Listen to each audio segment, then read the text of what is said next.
Coucou tout le monde, j'espère que vous allez bien, c'est Candy Shy et je suis ravie de vous retrouver sur ma chaîne Livresque pour faire un update lecture. On va parler de 3 de mes dernières lectures, puisque ce sera les 2 dernières de décembre 2017 et une de janvier. On va commencer par celle que j'ai lue à Noël, par Les Chevaliers des Highlands, le tome 2, Le Faucon de Monica McCarthy. Ici, c'est de la romance historique, ça faisait une plombe que j'avais pas lu de romance historique. Et ça manque un petit peu, voilà. Surtout ces beaux Highlanders qui nous énervent par moments, mais qui sont vraiment très très attachants. Donc, le tome 1, je l'avais lu en début d'année 2017. Et j'avais beaucoup aimé ma lecture, je l'avais lu en janvier 2017, je crois que vous voyez. Donc là, décembre 2017, bon, voilà, ça faisait vraiment un grand espace. Donc le premier tome, c'était Thor, qui est le chef de ses guerriers. Lui qui ramifie tout ça et crée cette élite. Ils sont une dizaine de guerriers.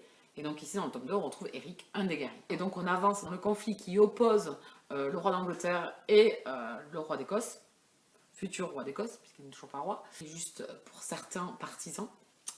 Cet univers est très sympa, donc on est en 1300 et quelques.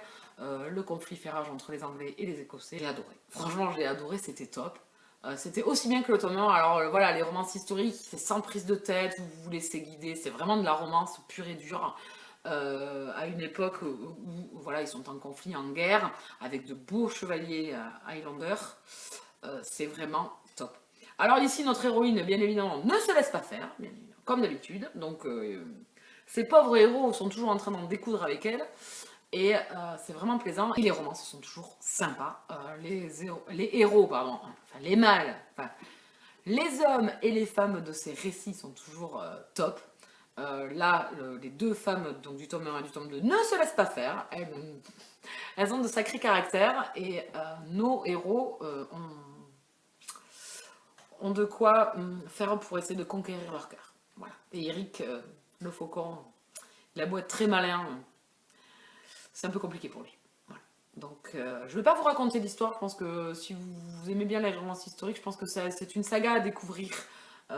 Monica McCarthy écrit super bien, il y a des scènes un peu olé olé, un peu chaudes, et voilà, le récit est intéressant, la romance est belle, le schéma est répétitif, mais comme je vous disais dans une précédente vidéo, je sais plus, c'est souvent le cas, hein, les schémas sont répétitifs en romance contemporaine, ou romance paranormale, ou romance historique. Ils se rencontrent, ils ont un petit béguin, il y a des conflits, voilà. Donc ça s'envenime. C'est fidèle dans toutes les romances, c'est le fil conducteur. Donc il me tarde de lire le tome 3 maintenant, bien évidemment, et de continuer cette série, puisque chaque guerrier qui nous est présenté est tout aussi alléchant que le précédent ou que le suivant. Donc il n'y a plus qu'à, il me tarde. Donc j'espère que cette année, j'enchaînerai un peu plus vite les tomes de cette saga, parce qu'elle est terminée. Et donc, moi, vous voyez, je suis rendue au tome 2. Donc, je ne suis pas encore arrivée au bout.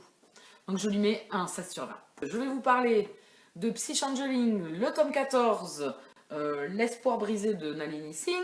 On est dans la romance paranormale. Donc, je vous ai parlé du tome 13, qui était top. Et ce tome 14 est aussi bien. Donc, on est avec Aden, qui est une flèche lui aussi, donc qui est le collègue de Vasik du tome 13. L'univers est vraiment étoffé. Là, je vais passer très vite parce que je vous en ai parlé dans une précédente vidéo, et on est un peu au même moment, donc dans le conflit de silence, et donc du coup, je ne vais pas en m'épiloguer disant. C'est une saga que j'adore, dans un univers atypique, où les psys sont dénués de sentiments et d'émotions, et les changelings sont des métamorphes qui vivent avec eux. Il y a des humains, vraiment très étoffés, et j'ai trouvé qu'elle s'étoffe au fur et à mesure, puisqu'on s'axe un peu plus sur l'univers que sur les romances. Ici, Aden, j'ai vraiment adoré. Alors, la jeune fille s'appelle Zahira, est excellente. J'ai beaucoup aimé, elle m'a beaucoup touchée. S'il y a un bémol dans cette série, j'en ai déjà parlé dans la précédente vidéo, c'est les longueurs. Voilà, que maintenant, je vois un peu plus. Ils font quand même, c'est écrit petit chez Milady, ils font dans les 500 pages. Donc il y a quelques longueurs. C'est un peu dommage, je trouve. J'aurais aimé que ça aille un peu plus vite, mais ça reste quand même une très bonne lecture, une super saga que moi j'adore. Effectivement, ça commence à devenir peut-être un peu lent, toi, 14 tomes. Mais je m'en lasse pas, moi je continue et chaque tome m'amène quelque chose, puisque l'univers n'est toujours pas bouclé, ça m'amène quelque chose. Là, on est vraiment dans le final, dans vraiment une nouvelle ère qui se profile. Quand tu auras la nouvelle ère, de continuer, de savoir ce qui va se passer, quoi. Qu'est-ce que l'avenir, de quoi l'avenir est fait? Voilà, la curiosité de savoir. À chaque fois, les couples qu'on nous met en avant sont top. Vraiment, ils sont top. À chaque fois, vous vous attachez à eux, donc c'est top. Et l'univers s'étoffe de plus en plus et j'aime beaucoup. Je vous conseille cette saga en romance paranormale, elle est l'une des meilleures. Je lui mets un 17 sur 20. Et ensuite, le dernier dont je voulais vous parler, c'était une excellente lecture. C'était ma dernière de décembre 2017. Et j'ai adoré. J'avais acheté ce roman vraiment par pur hasard sur Presse Minister. J'avais fait un achat en occasion donc pour avoir certains romans de chez la maison d'édition NXM Bookmark. Et j'ai acheté ce roman parce qu'il était pas épais, la couverture me plaisait bien, je savais pas trop de quoi ça parlait, et puis j'ai bien fait parce qu'il me tarde qu'une chose, c'est de continuer maintenant, il faut que je me procure la suite. Et je vous parle de Boyfriend Chronicles, le tome 1, le plan de secours de River James aux éditions, je vous l'ai dit. J'ai adoré. Franchement, ce bouquin, alors il est tout petit, hein. Bon après c'est écrit petit, hein. Ce bouquin, j'ai adoré. J'ai vraiment adoré. Pour ceux qui ont suivi mes précédentes vidéos, j'ai lu Tentation, tome 1, coup d'essai d'Ella Frank. Et donc celui-là, je l'ai lu, donc Ella Frank, je l'ai lu vers le 12 janvier. Et celui-là, je l'ai lu fin décembre. Il y a des similitudes entre ces deux histoires, mais celui-là, vraiment, passe largement devant. Il y a Alec et Dylan. Maman, j'ai adoré. J'ai adoré. Alors, il n'y a rien de révolutionnaire dans la romance, mais j'ai adoré. Ils m'ont vraiment embarqué. Alors, Alex est un jeune homme médecin qui vit une rupture avec son petit ami, enfin son ex-petit ami, Tyler, et qui est médecin lui aussi. Et ils ont ouvert un cabinet dans un quartier difficile ensemble. Donc, pour lui, c'est vraiment hyper difficile de faire le deuil de cette histoire, et du jour au lendemain, il décide de s'acheter une moto. Le gars, il part en balade, blablabla, et il tombe en panne. Il tombe en panne, donc pas loin d'un garagiste, et c'est là où il rencontre Dylan, un garagiste qu'il connaît de nom et qu'il a croisé une ou deux fois, et Dylan est hétéro, pur hétéro. Sur le coup de tête, ce qu'a fait Alec, il y connaît rien en moto. Donc c'est un peu le problème, quoi. Donc il faut quelqu'un pour l'aider. Donc il demande de l'aide à Dylan. Et Dylan rencontre l'ex-copain, Tyler, qui est vraiment pas très, très agréable. Et du coup, germe dans la tête de Dylan de faire croire à Tyler, pour le rendre jaloux, que Alec et lui sont ensemble. Sauf que Alec, lui, il est gay. Mais Dylan, lui, il est hétéro.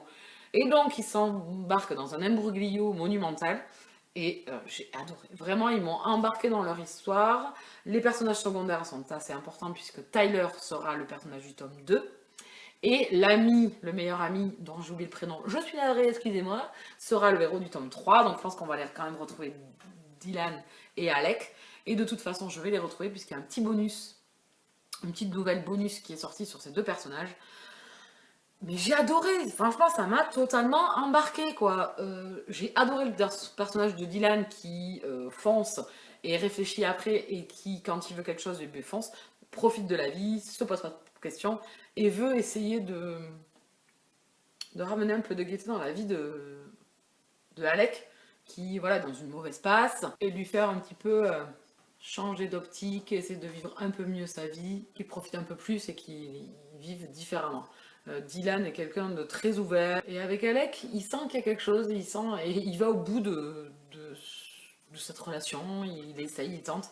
Et j'ai beaucoup aimé, franchement, c'était génial, ça se lit crème, ça passe top. Les deux personnages masculins sont vraiment adorables. Je les ai beaucoup aimés, voilà, ils m'ont entraîné dans leur histoire et j'ai vraiment adoré. Voilà. Il est vraiment, pour ma part, et je l'ai lu avant aussi, pour ma part, il est meilleur que Tentation de Ella Frank. Voilà. C'est vraiment une super découverte, je suis contente. C'est le petit coup de cœur final de l'année 2017. Je n'en aurais pas eu énormément, mais celui-là, il va venir y faire son entrée. Et j'ai vraiment adoré, j'ai hâte de lire la suite avec Tyler, qui est pas un personnage que j'ai apprécié beaucoup dans le tome 1. Donc j'espère que dans le tome 2, je vais changer d'avis. Je pense que c'était fait exprès, c'est très bien amené et j'ai hâte de continuer. Voilà. Mais en tout cas, Dylan et Alec, moi j'ai craqué sur eux. Leur romance est excellente et autant Dylan que Alec, ils sont totalement différents et je les ai adorés. Elle est tip top, je la recommande, elle vient se hisser dans le top de mes MM que j'ai lu. J'en ai pas lu des tonnes, moi des milliards et tout ça, j'en ai pas encore lu des tonnes et des tonnes, mais celle-là, elle est vraiment tip top. J'ai mon chat qui vient Voilà, désolé, c'était mon chat. J'aime beaucoup. Il n'y a rien de révolutionnaire, mais moi, ça l'a fait plus. Donc, je vous conseille vraiment cette saga MM. Enfin, moi, j'ai lu que le tome 1 pour l'instant, mais je m'arrêterai pas là. Je vais lire le bonus sur Dylan et Alex, surtout parce que c'est vraiment deux personnages que j'ai vraiment adorés. Et leur histoire est vraiment très jolie. Voilà. Donc, je l'y mets. Un 19 sur 20, c'est un coup de cœur. Final de l'année 2017. Voilà, on a fait le tour de toutes mes lectures. J'espère que cette vidéo vous aura plu, que je vous aurai donné envie d'en lire certains. En attendant, je vous laisse là. Je vous souhaite à tous et à toutes de merveilleuses lectures et je vous dis à bientôt. Ciao ciao!